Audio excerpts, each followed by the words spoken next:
Fala, meu povo, tudo certo? Seguinte, finalmente aconteceu a primeira convocação de Carlo Ancelotti na seleção brasileira. Eu tô fazendo até assim com a mãozinha, ó. Depois de uma longa negociação, o italiano veio, já convocou, já deu uma coletiva em um bom tom. Eu tô aqui para falar disso com vocês hoje, já pedindo para você deixar o seu like nesse vídeo, espaço aberto novamente nos comentários. E se você não estiver inscrito, não se esquece de se inscrever aqui no canal. Vambora, que hoje é sem muitos cortes, sem muito demora, que eu quero subir esse vídeo ainda hoje. A começar pelo evento que a CBF fez. Vocês sabem que eu critiquei bastante a CBF esse ano, e não tinha como ser diferente. Mas a coletiva de hoje mostra o que a CBF pode ser e fazer, tá? Não que tá tudo perfeito agora não, muito longe disso. Mas em um hotel organizado, com a imprensa lotando o espaço, bastante tempo para perguntas que não tiveram de ser mandadas antes. Gente, é simples e foi feito hoje. Claro, é a apresentação do Ancelotti, é também a apresentação para a imprensa, vou dizer assim, do novo presidente, do Samir Chaude, mas é um evento da CBF. Eventos da CBF têm que ser bem feitos, né? Então, aproveitando que eu tô falando desse evento, cara, a gente viu um Ancelotti bem simpático, jogando um portunhol de vez em quando, respondendo em italiano, em português, em espanhol. Gostei bastante dessa primeira postura do Ancelotti, que tinha junto à mesa, além do Samir Chad, que eu já tinha falado antes, também o Rodrigo Caetano. Mas falando um pouquinho de Samir, não vou entrar muito no assunto hoje, nem de eleição, nem de Samir, porque não é o tópico do vídeo. Uma coisa dele, eu confesso que eu gostei, que é ele falar e reforçar que o Ancelotti e a comissão terão autonomia e liberdade para convocar. A gente sabe que tem uns probleminhas relacionados a isso em outras comissões técnicas, né? CBF, enfim. Mas eu sei que vocês estão aqui para falar de convocação, então vamos embora. Sem demora, vocês vão ver que eu vou estar dando uma olhada aqui pro lado para ler, porque 23 nomes é difícil lembrar. Então vamos começar pelos goleiros, que vocês vão ver também a imagem da CBF na tela. Os 3 goleiros são Alisson, Bento e Hugo Souza. Um nome interessante que já, mas eu vou deixar para falar dos nomes de modo mais detalhado depois. Entre os defensores nós temos Alexandre do Lille, Beraldo, Carlos Augusto, Danilo, Léo Ortiz, Marquinhos, Wanderson e Wesley. No meio de campo, Andrés Pereira, André Santos, Bruno Guimarães, Casemiro, Ederson e Gerson. No ataque, Antony, Estevão, Gabriel Martinelli, Matheus Cunha, Rafinha, Richarlison e Vinícius Júnior. 23 nomes convocados, alguns retornos interessantes, alguns jogadores que já vinham sendo convocados há bastante tempo. E agora sim, vamos entrar um pouquinho mais detalhado, já falando também que o Ancelotti disse que essa primeira convocação seria de jogadores prontos para jogar, né? Tem a ausência do Ederson aí na lista, que, enfim, sofreu algumas lesões, até voltou já há um tempinho no City, mas está de fora. A ausência, obviamente, é perceptível a do Neymar, que ele chegou a responder uma pergunta e falou também que o Neymar não está pronto, é um jogador que pode contar, mas que ainda não tem condições de, enfim, jogar pela seleção brasileira. Outra ausência também é o Rodrigo, que no meio a um clima estranho no Real Madrid acabou sendo colocado para uma recuperação, até para ver se ele tem condições boas para jogar o Super Mundial. Então a lista tem esses nomes até importantes se a gente considerar os últimos anos da seleção brasileira de fora, mas tem muitos outros nomes bons também. Então vamos começar novamente dos goleiros. Alisson e Bento, já nomes fixos nas convocações dos treinadores, né? O Bento mesmo na Arábia Saudita seguiu sendo convocado. O Alisson, goleiro titular de 2 Copas do Mundo, também sempre no plantel. E o Hugo Souza, que eu acredito que vai ser o terceiro goleiro da posição, mas o que de forma alguma desmerece, tá? Lembrar que o Hugo Souza foi chamado pelo Tite em 2018, enquanto ele ainda estava pelo Flamengo. E, cara, quase como uma volta por cima, se a gente for entender essa carreira do Hugo, né? Das falhas, das críticas, de ter que ir para o exterior, para uma tranquilidade na mente dele, para ele voltar a ter confiança. E hoje, no Corinthians, sendo um dos goleiros mais importantes para o próprio clube no país, o Hugo está de volta num momento que é até importante para o Corinthians, né? Hoje o Corinthians teve o Memphis convocado para a seleção holandesa, o Hugo convocado para a seleção brasileira, numa posição que o Cássio tinha até 2018, de ser esse terceiro goleiro da seleção, vamos ver. Acredito que o Hugo não vai ter minutos em campo, mas de qualquer forma, bom de ver o Hugo sendo chamado de volta nessa volta por cima da carreira dele. Indo agora para os defensores, Alexandro do Flamengo também já tinha sido nome recorrente, Alexandro Ribeiro do Lille, o zagueiro que pode estrear pela seleção brasileira. Ele já estava em algumas pré-listas, já vinha sendo falado como um dos nomes diferentes que Ancelotti estaria pela seleção, e de fato ele está na lista, né? Não sei se tem uma correlação muito com a liga, mas vocês vão perceber, se vocês já não perceberam pelos nomes que eu falei antes, uma certa presença da liga francesa aqui, que eu acho muito interessante, porque além do Alexandre, a gente também tem o Beraldo. O Beraldo que saiu muito cedo de São Paulo, saiu, se não me engano, na janela de verão de 2024, e foi muito bem no PSG. Tá? Ele chega muito bem no PSG, no momento de inconstâncias tanto física quanto técnica de Marquinhos, de Lucas Hernandes. Ele acaba herdando essa vaga como titular de uma forma que o Luiz Henrique só dá essa posição para ele. Ele desempenha muito bem. Ele talvez não tenha conseguido manter a sequência de jogos nesse ano, como ele manteve no início do ano passado, mas o Beraldo é um zagueiro muito bom, que joga bastante bola desde o São Paulo, e um nome que eu sentia falta em convocações anteriores, né? Até aproveitando que a gente não tem nessa lista aqui o Gabriel Magalhães do Arsenal, eu achava que tanto o Beraldo quanto o Magalhães, também tem o Murilo do Nottingham ausente nessa lista, mas eu achava esses talvez os principais zagueiros da seleção brasileira no exterior, junto, é claro, do Marquinhos, que também está nessa lista. O Marquinhos, que apesar de ser muito criticado na seleção brasileira, hoje está em um momento mais tranquilo e um momento melhor na Europa, né? Então dá para entender essa confiança mantida por tantos treinadores no zagueiro brasileiro do Paris Saint-Germain já há bastante tempo. Nessa posição de zagueiro, a gente também tem colocado Léo Ortiz, mais o nome do Flamengo, que também tem o Wesley como lateral direito, e também tem o Wanderson, também já chamado por alguns treinadores anteriores, como essa função de lateral direito. A minha dúvida aqui, entre esses 9 nomes convocados pelo Ancelotti, é sobre o Danilo. Porque a gente tem na esquerda o Carlos Augusto, da Inter, junto ao Alexandre do Flamengo. A Ana do Atlético Mineiro ficou de fora dessa lista, que não vinha bem de forma alguma na seleção brasileira. Na direita, a gente tem Wanderson do Mônaco e Wesley do Flamengo. Na zaga a gente tem Beraldo, a gente tem Marquinhos, a gente tem Léo Ortiz, a gente tem Alexandre Ribeiro. Naturalmente são 8 convocados para a defesa. Dessa vez foram 9 com o Danilo. Acho que o Ancelotti tem sim uma confiança no Danilo e eu espero ver ele em campo como zagueiro. Tá? Eu vou falar pouco de esperanças e expectativa aqui, até por algumas falas que eu vou dizer posteriormente, mas espero o Danilo de zagueiro. Eu entendo que muita gente não gosta do Danilo. Acho que o Danilo, de fato, nunca foi esse lateral direito de nível para ser titular da seleção brasileira. Mas o Danilo, por muito tempo, por muitas vezes, foi convocado como lateral direito, jogando como zagueiro. Tanto na Juventus, como no Flamengo. Então, assim, eu espero que o Ancelotti consiga, já que ele tem 2 nomes na lateral direito, um do exterior e um do futebol daqui, convocados, que ele consiga ver esse Danilo mais defensor como zagueiro.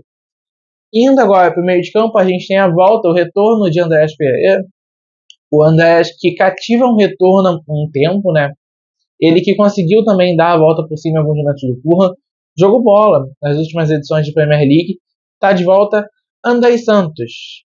O nome que eu sentia muita falta nas convocações anteriores. O André foi convocado pelo Ramon Menezes em 2023 e depois parou de ser convocado, continuou a jogar bola. O André jogou muita bola no Strasbourg, o que fez ele até ser chamado para jogar o Super Mundial ou a Supercopa do Mundo de Clubes pelo Chelsea, e é um nome que eu quero ver jogar. A gente passou por bastante nomes nesse meio de campo, do Dorival principalmente, que não renderam. Um até tá aqui, que é o Bruno Guimarães, o Joelinton dessa vez ficou de fora da lista, assim como o Douglas Luiz, que não fez uma boa temporada na Juventus. Então, assim, acho que o André vem em um momento importante. Vem em um momento que o meio de campo da seleção não está bem preenchido, que a gente não tem certezas sobre quem a gente pode levar para o Mundial do ano que vem. Muito mais dúvidas do que o setor defensivo, acredito eu. Então o André pode figurar a depender, obviamente, do que ele vai depender do o que ele vai desempenhar no Chelsea daqui para frente, mas ele pode figurar uma posição importante demais para a seleção brasileira, pode ser talvez um titular. Vamos ver, né? Vou com calma também, não vou falar muito de esperanças de expectativas aqui não. Ali já, como eu falei, tem Bruno Guimarães, tem Ederson do Atalanta, que já vinha sendo reserva muito útil nas últimas convocações, Gerson do Flamengo, que até vai ser reavaliado, está sendo reavaliado, não sei bem a certa questão temporal, até porque vai depender do tempo que esse vídeo for ao ar. Talvez ele até já tenha sido avaliado, mas acredito que não, porque ele sentiu uma pancada no último jogo contra o Palmeiras, então tem essa questão, mas acredito que ele vai estar disponível para as eliminatórias da seleção brasileira. Mas o nome mais falado do meio de campo certamente vai ser Casemiro, que retorna à seleção brasileira. Casemiro que perdeu muitas oportunidades para as Copas de 22, pelas críticas que sofreu, a saída dele do Real Madrid e pela temporada dele no United. Mas é um nome que deu mais uma volta por cima. Eu falei até aqui inclusive no vídeo da final da Liga Europa, o Casemiro talvez foi o jogador do mais vendível para aquele United do Rubem Amorim a um dos cruciais. E como eu falei do Andrei, o Casemiro volta na seleção brasileira no momento que o nosso meio de campo não está definido. Nenhuma das 3, 4 posições, enfim, a gente vai ver quantos meias o Ancelotti vai utilizar, até 5 talvez, mas a gente não tem posições definidas aqui.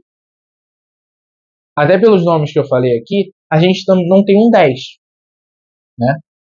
O Paquetá com toda essa questão de dúvida, ele também não está no momento no West Ham, Neymar fora por conta de lesão, Rodrigo, que apesar de provavelmente aparecer em pontas, em atacantes, também está fora dessa lista.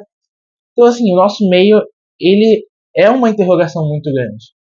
A volta do Casemiro, com a experiência que ele tem, com a bola que ele jogou, principalmente nessa reta final de Liga Europa, é de nível extremamente importante, até para ele ter a confiança do Ancelotti. Né? O Ancelotti treinou o Casemiro, treinou um dos meios de campo melhores do futebol moderno, vou dizer assim, comandado pelo Ancelotti, comandado pelo Zidane também, que unia Casemiro, Kroos e Luka Modric.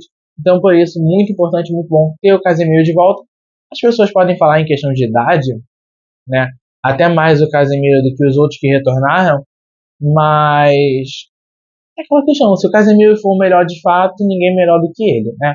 A gente teve o Thiago Silva bom no Chelsea, sendo um dos zagueiros da temporada, mantendo na seleção. Então, assim, se a gente tiver o Casemiro em bom nível, em alto nível, melhor dizendo, a partir dos 34 anos, eu tô aceitando também. Ataques, a gente tem a volta de Antony. E se o Casemiro deu a volta por cima no United, o Antony precisou sair do United para dar a volta por cima, né, cara? O Antony foi um dos mais chicoteados no United, na seleção brasileira, com facilidade. E esse momento da volta por cima pelo Betis, a possibilidade de título na Conference, a classificação para uma competição europeia pela La Liga, o Betis de meio de tabela começa a brigar pelo top 6 do espanhol, é muito por conta do Antony e mostra muito da capacidade dele. Eu acho que ninguém duvidava do Antony no Ajax, mas eu acho que ninguém acreditava no Antony do United. É mais ou menos essa questão. E no Betis ele reencontrou esse bom futebol, mereceu também voltar à seleção brasileira em um dos nomes também vazados na pré-lista. Né? Esse ataque aqui também tem Estevão do Palmeiras, no momento que ele tá para ir para o Chelsea, Gabriel Martinelli, que volta para a seleção brasileira após um período maior de lesão. Né? É triste que o Martinelli se lesiona bastante, apesar de ser um cara que eu confio muito, de ser quase um 12º jogador na Copa de 22, acaba tendo algumas pendências físicas, né? Triste, mas é bom vê-lo de volta. A gente tem Matheus Cunha encaminhando sua transferência para o Manchester United. A gente está falando bastante aqui, né? Também Rafinha, jogadoraço, possível de levar o melhor jogador do mundo. Vinícius Júnior, atual melhor jogador do mundo. Tá? Ninguém liga aqui pro Bola de Ouro, não. E Richarlison, que também vazou nessa palestra, que é talvez a volta tão esperada quanto o Casemiro, pode ser criticada, porque sofreu algumas lesões, já não é titular do Tottenham, mas é um nome que eu quero ver crescer. Até porque, pelos nomes que eu falei aqui, a gente não tem um 9. E quem mais se aproxima de um 9 é o Richarlison do Ancelotti. Lembrar que o Richarlison com o Ancelotti no Everton jogou muita bola. Eu realmente gostava muito da dupla de Richarlison e Calvert-Lewin. daquele Everton de alguns anos atrás. Então eu quero ver esse Richarlison de volta. Eu quero ver esse Pombo de volta. Eu quero ver o Pombo que mereceu ir para a Copa de 2022 voltar a esse bom momento. A situação do Tottenham não é fácil. Nem a permanência do brasileiro no Tottenham é garantida. Porque ele não desempenhou até hoje o que foi pago nele. Só que a gente sabe do potencial do Richarlison, inclusive com a camisa da seleção brasileira. Então, assim, é um nome que eu curto voltar, mas que vai precisar desempenhar. É um nome que certamente, indo mal em um dos jogos, a cobrança vem muito forte, tá? Porque, assim, é uma convocação geral que eu gostei muito, mas é uma convocação que vai ser uma prova de muitos jogadores. Tanto da Alexandre, que vai fazer a sua estreia, quanto de Casemiro, quanto de Richarlison, quanto de Antony, que vão estar no seu retorno, né? Não acho que tenha nenhum nome aqui criticável por ter feito uma temporada extremamente ruim, acredito eu. Vocês podem comentar aí e dizer se eu tô errado. Mas faltam nomes, né, cara? Eu falei da ausência do 10, da ausência do 9. O Matheus Cunha é quase que uma função entre um e outra. Pelo menos a função que ele fez no Wolverhampton. Eu acredito que seria a melhor possível dele na seleção. Inclusive nessa posição que eu queria ele ter visto ele jogar contra a Argentina, mas não foi possível. Então, assim, a gente está nesse momento de falta montar a seleção ainda. Falta montar. Demoramos. Muito mais do que os períodos de Tite. A gente demora a pensar numa seleção titular para 26. Considerando esses nomes aqui, considerando os nomes de fora, entre esse 10 e 9 até o João Pedro do Brighton não tá nessa lista também. Mas a gente tem muitos nomes, né, cara? Rafinha, tem o Vinícius que pode finalmente desempenhar o que ele desempenhava com o Ancelotti no Real, agora na seleção brasileira. Só que a gente precisa ver isso acontecer. Mais do que nunca a gente precisa ver isso acontecer. Agora que eu falei da lista, só passando por algumas outras falas do Ancelotti, eu gostei novamente do tom que ele teve durante toda a coletiva, mais risonho, respondendo as perguntas numa boa. É muito bonito também de ver tantas pessoas dando boas-vindas. O vídeo do Parreira, o Felipão indo lá abraçando. O Felipão, cara, que foi um dos poucos treinadores que foi na contramão, inclusive da seleção que ele treinou, a gente falando de jogadores, que apoiavam o treinador estrangeiro na seleção. O Felipão ainda no Atlético Mineiro, em 2023, já falava que a gente não tem que parar um tempo. Se a gente tem um Ancelotti, a gente tem que aceitar. Se o estrangeiro tem que ser bem-vindo. E ele mesmo fala, o Felipão não treinou o clube de fora, o Felipão não treinou a seleção portuguesa. Então ele sabe dessa necessidade de entender quando o outro pode ser melhor. E foi muito bonito ver o Felipão subir, abraçar, trocar ideia. O Ancelotti falou bastante de preparação. Eu falei aqui que até por isso o Neymar não está nessa lista, alguns outros nomes também não. Sobre convocação de jogadores brasileiros, 7 no total, 5 de Flamengo, 1 de Palmeiras, 1 de Corinthians. Ele fala que vai esperar conhecer, que já tem uma ideia de alguns clubes como o Flamengo, como o Botafogo, que é um dos possíveis adversários no último Mundial, mas que vai acompanhar outros clubes, claro, querendo conhecer esse maravilhoso Rio de Janeiro. E falando por estilo de jogo, que é até um motivo de eu não querer falar muito aqui de expectativas ou esperanças, ele fala que não quer ter uma seleção de identidade única, que para ele não funciona assim. Ele até pausa bastante para responder sobre uma filosofia, achei isso interessante. Então ele espera ver um time que vai propor jogo, que vai defender, a depender do adversário, a depender do contexto da partida, da situação. E eu gosto disso. Vamos ter um treinador diferente. Não falou se vai manter como ele jogava no Real Madrid, até porque ele também não tinha uma identidade única no Real Madrid. Era um clube que se modificou bastante em formação, em modelo de jogo. Mas confiança segue, gente. O Ancelotti é um dos principais treinadores do mundo. É uma seleção que tem o atual melhor do mundo e pode ter o próximo. Eu espero que tenha o próximo, apesar da temporada do Dembélé. O aumento do salário, mas o final do salário é complicado. Claro, tem o Yamal para também tomar um prêmio de brasileiro, mas eu espero que o Rafinha seja melhor do mundo. Então, gente, lista interessante. Alguns retornos que valem estar aí, valem a gente acompanhar, dar essa chance, principalmente Casemiro e Antony, que foram bem nesse ano de 2025, e uma estreia de um nome que poucos conheciam, né? Tem outros retornos, tem o retorno do Hugo também, mas num momento completamente diferente de carreira, né? Mas é isso, gente. Novamente, se fiquem à vontade para comentar aqui. Esse vídeo vai ficando por aqui. Não esqueça de deixar o seu like e de se inscrever no canal. Fui!